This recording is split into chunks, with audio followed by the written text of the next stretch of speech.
There is a level of consistency that doesn't inspire people. It unsettles them. You've seen it before.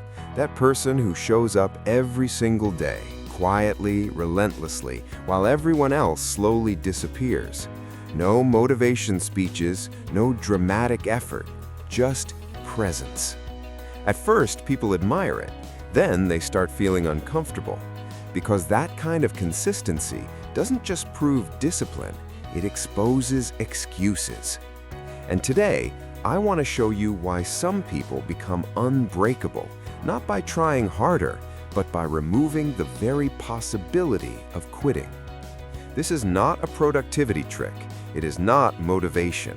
It is an ancient mental system used long before self-help books existed. A system designed to erase inner negotiation. Once you understand it, you don't build habits anymore. You become someone who cannot act any other way. But there is a cost. To use this system, a part of you must die, the part that keeps asking, "Do I feel like it today?" And not everyone is ready for that. Before we go further, pause for a moment. Think of one habit you have tried and failed to keep, because this story will confront exactly why that keeps happening. The story begins with someone ordinary. Let's call him Daniel. Daniel was not lazy. He was intelligent, capable, and deeply self-aware. On paper, his life looked fine. But there was one pattern he could never escape. Every time Daniel tried to change his life, the same cycle appeared. Monday came with clarity. This time would be different. He planned carefully. He felt ready. By Wednesday, the first negotiation began. "I'll do it later tonight. I've already worked hard today. One exception won't matter." By Friday, the practice was gone. Not officially abandoned, just postponed. Sunday night arrived with guilt. Promises were rewritten. Next week would be the real start. And the cycle restarted. Daniel tried everything people recommend. Habit trackers, accountability partners, rewards, morning routines, even motivational videos that made him feel powerful for exactly 15 minutes. Nothing lasted. Not because Daniel lacked discipline, but because he was fighting something he couldn't see. Every failure strengthened the same silent belief. I'm just not the kind of person who stays consistent. And slowly, without noticing, Daniel stopped trusting himself. He didn't quit because things were hard. He quit because every decision required negotiation. Every day, his mind asked the same exhausting questions. Should I do it today? When is the best time? How much is enough? Most people think inconsistency is a motivation problem. It isn't. It's a decision problem.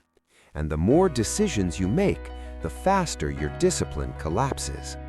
Daniel didn't need more willpower. He needed something far more dangerous. A system that would remove choice entirely. Daniel discovered it by accident. Not in a self-help book, not in a productivity podcast, but in the writings of ancient Zen practitioners in Japan. For centuries, Zen monks followed a principle so strict that to modern minds it feels almost inhuman. They called it gyoji, continuous practice without a single gap.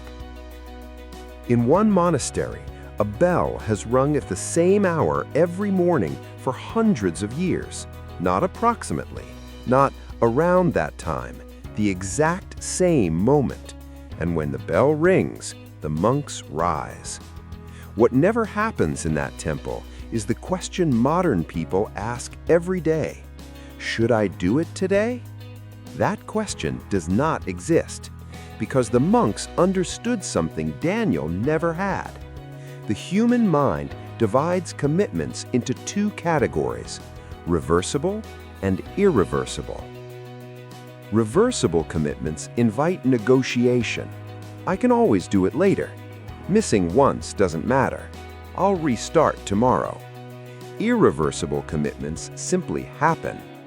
When a monk takes his vows, he is not promising to try. He is declaring what he is. Not, I will meditate, but I am a practitioner. The identity shifts, the negotiation dies. Daniel realized something unsettling. Every promise he had ever made was private, invisible, easy to abandon without consequence. So he did something radical. He wrote a declaration, not a goal, an identity statement. I am a person who practices every day, without exception, for the next 90 days. He signed it. He shared it publicly. He told people who would remember if he failed. Friends laughed. Some were uncomfortable. Others said he was being extreme. Perfect, because now quitting carried a cost. Giving up no longer meant rest. It meant public collapse of identity. The negotiation had been removed. But a deeper battle was still waiting, because even without negotiation, the body resists. The first morning, Daniel woke up and followed the plan. The second morning, he felt tired. By the third morning, his body began to rebel. His mind was no longer negotiating. The decision had already been made, but his biology didn't care about declarations or identity. It wanted comfort. It wanted rest. It wanted to return to familiar patterns. This is where most people fail, even after committing publicly. They think the problem is motivation. It isn't. The real enemy is friction. Every day, without realizing it, you burn mental energy on the same useless question. When should I do this? Morning or night? Before work or after? Today or tomorrow? Each decision drains fuel from the brain, fuel that should be used for action. Daniel understood the monk's second rule, non-negotiable hours. He chose a single fixed time, not because it was optimal, not because he loved it, but because it eliminated excuses. The world was quiet. No messages, no interruptions, no one demanding his attention. The first week was brutal. His body fought every morning. This resistance was normal. The body is a machine built on patterns. Change the pattern and it pushes back. But something strange happened in the second week. Daniel began waking up before the alarm. His body was learning. By the 14th day, the alarm rang and his feet touched the floor before his conscious mind could interfere. No debate, no emotion, just movement. This is the hidden power of fixed hours. It's not about finding the perfect time. It's about removing time as a variable. But just when Daniel thought he had won, his mind found a new opening. Because while the when was fixed, the what was still flexible. And flexibility is where old patterns survive. At first, Daniel felt proud of his progress. He showed up every day at the same hour. The schedule was locked, but the practice itself kept changing. Some mornings he meditated. Other days he read. Sometimes he exercised. Sometimes he told himself reflection was enough. The time was fixed, but the content wasn't, and his mind noticed. Instead of arguing about when to act, it started arguing about what to do. Should today be lighter? Should it be more intense? Should it feel meaningful? Each option felt reasonable, and each one reopened negotiation. This is where most people misunderstand consistency. They believe variety keeps things fresh. In reality, variety is where discipline dies. Every choice, no matter how small, creates a crack where resistance leaks back in. The Zen masters understood this centuries ago. They taught form, doing the same thing, the same way, every single day. Not because it was efficient, but because repetition forces the mind to surrender. Daniel made a brutal decision. He locked everything down. Same actions, same order, same duration. No creativity, no personalization. Friends said he was becoming robotic. Someone told him he would burn out. They didn't understand. Burnout doesn't come from repetition. It comes from constant decision-making. By the third week, Daniel's mind went to war. Every morning it screamed for novelty. This is pointless. You're not a machine. Mix things up. Then something broke. Not his discipline, but his resistance. The voice grew quieter.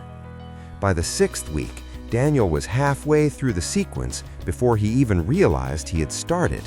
The practice was beginning to run itself. But life doesn't stop testing you, and the most dangerous test was still coming. This is where most systems collapse. Not because people are weak, but because they believe a dangerous lie. The all or nothing lie. If I can't do it perfectly, why do it at all? If today isn't ideal, I'll start again tomorrow. This thinking doesn't protect discipline, it destroys it, because it creates gaps. And gaps are not neutral. A gap is an invitation. It invites your old identity to return. The Zen masters warned against this. They taught that practice must continue without even a moment of interruption.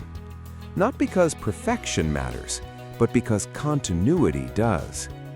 A river may slow during drought, but it never stops flowing. The moment it stops, it is no longer a river, only a memory. Daniel understood this just in time. One morning, he woke up sick. In the past, this would have ended everything. Sick day becomes rest day becomes exception becomes abandonment. This time, he did something different. He reduced the practice, but he did not remove it. A few minutes, minimal effort, same sequence. The practice survived. Then came travel, disrupted schedules, unpredictable days. Daniel adapted, not by skipping, but by shrinking. He practiced in unfamiliar places, in uncomfortable conditions, without perfect tools. Nothing looked impressive, but nothing broke. This is the difference between discipline and continuity. Discipline relies on force. Continuity relies on identity. Daniel was no longer trying to stay consistent. He was simply someone who does not create gaps. And that identity needed one final protection, because some obstacles don't announce themselves. Most people don't fail because they give up. They fail because they are caught unprepared. The real consistency killers are not the planned days, they are the unexpected ones. The sick child, the late meeting, the broken routine, the exhaustion you didn't see coming. When an obstacle appears suddenly, you are forced to decide under stress, and under stress, the brain chooses comfort every time. The Zen monasteries survived centuries without missing a single day of practice because they never decided in the moment. The response already existed. When the hall was unavailable, practice moved elsewhere. No discussion, no debate, no exception. Daniel copied this logic into his own life. He wrote down every obstacle that had ever broken his consistency. Then he removed choice. When X happens, I do Y. No thinking, no evaluation, no emotion. If he was sick, the practice became minimal, but present.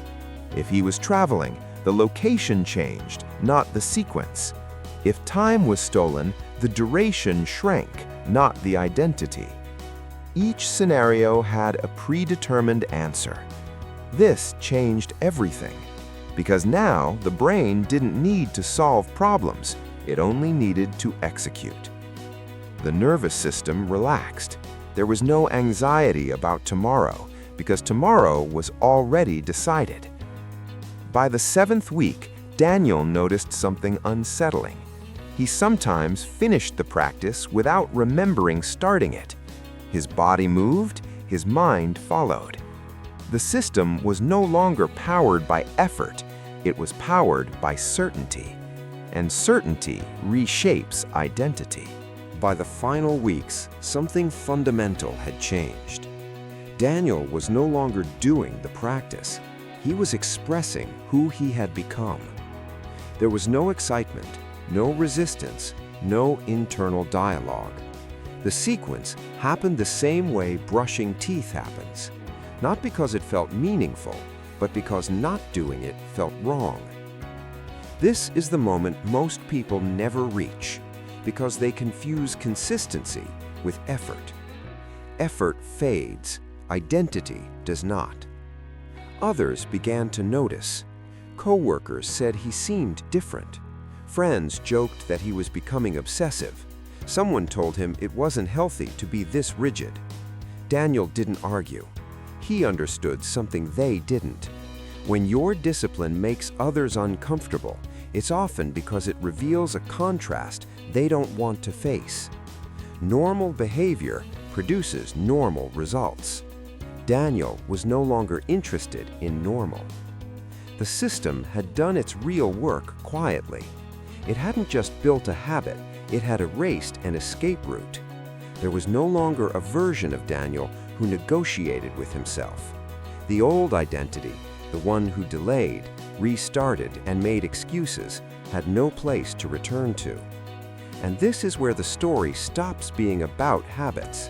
It becomes about death and rebirth.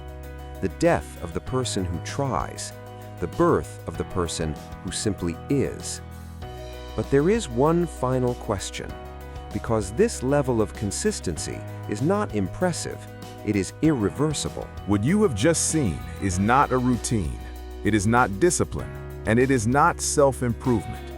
It is identity reconstruction. Most people spend their lives trying to change their behavior while protecting the version of themselves that keeps failing. This system does the opposite. It removes choice, it removes negotiation, it removes escape. Not to make life harder, but to make action inevitable. The moment consistency becomes automatic, effort becomes irrelevant. You no longer ask, "Will I do this today?" You only ask, "How will I adapt and continue?" And this is why people will say you've changed, why they'll say you're extreme, why they'll say you're not normal. They need you to remain negotiable so they can remain comfortable. But you are not here to be comfortable. You are here to be unbreakable.